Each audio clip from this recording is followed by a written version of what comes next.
E a dica de leitura de hoje é O Senhor dos Anéis, de Tolkien. Cara, então, pô, isso aqui não é um canal de história que tá falando sobre literatura, ainda mais uma literatura fantástica. Pois é, cara, isso tem muito a ver com história. Ah, quer dizer então que o Tolkien era historiador? Não, meu amigo, ele era filólogo. Cara, que raio que é um filólogo? Filólogo é meio que um historiador da língua, né? Um cara que estuda a formação da língua através dos documentos, ou seja, uma disciplina muito próxima do que é a história e de qual é a funcionalidade dela. Vamos lá, Tolkien e O Senhor dos Anéis, né? Apesar disso aqui ser a obra mais conhecida do Tolkien, não foi a partir dela que ele começou.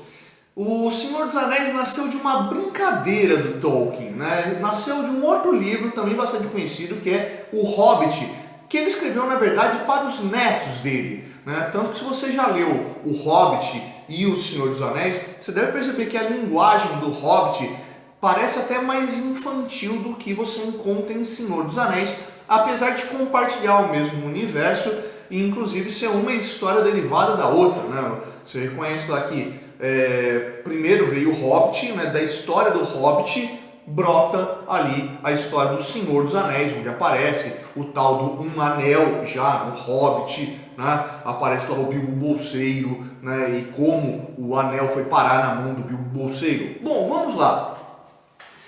Essa história do anel, né? O Um Anel, aquilo que conseguiria dominar os outros povos do mundo, né?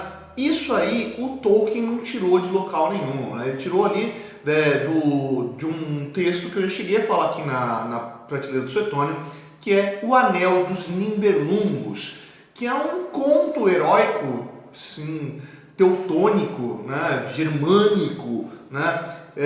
Bastante popular durante a Idade Média e que vai ser a fonte de inspiração para o Tolkien para O Senhor dos Anéis. E não só a ideia de um anel de poder criado por seres mitológicos, anões, né? Os tais dos Nibelungos, do Anel dos Nibelungos, é o equivalente aos anões do universo do Tolkien.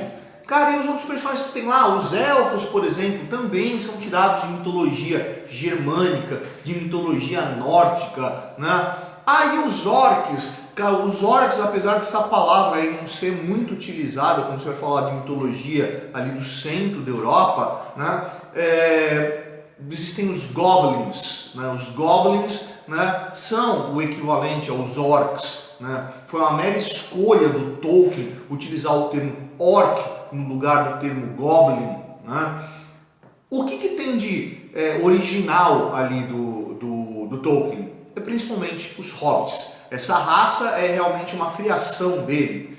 Todos os outros seres, né, os ents, né, os magos, né, todos esses são derivados de mitos do centro da Europa ali, daquela população germânica, nórdica, céltica, que convivia ali no entorno do Império Romano, algumas delas inclusive absorvidas pelo Império Romano e que vão deixar marcas culturais que vão permanecer na Europa por muito tempo.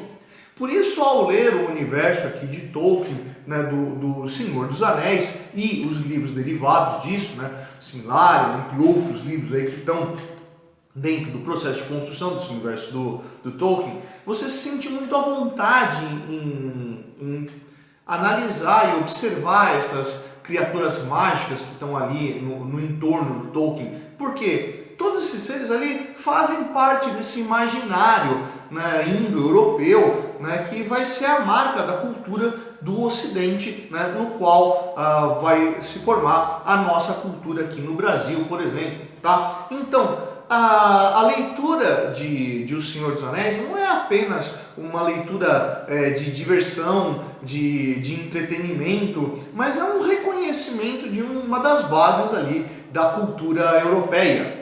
E aí, curtiu a dica de hoje? Se curtiu, vai lá embaixo, dá um curtir. Não curtiu, vai lá embaixo, dá um curtir. É gentil da sua parte assinar o canal. Essa é a Prateleira do Suetônio. Eu sou o professor Fábio e você, meu nego, você deveria estar lendo um bom livro.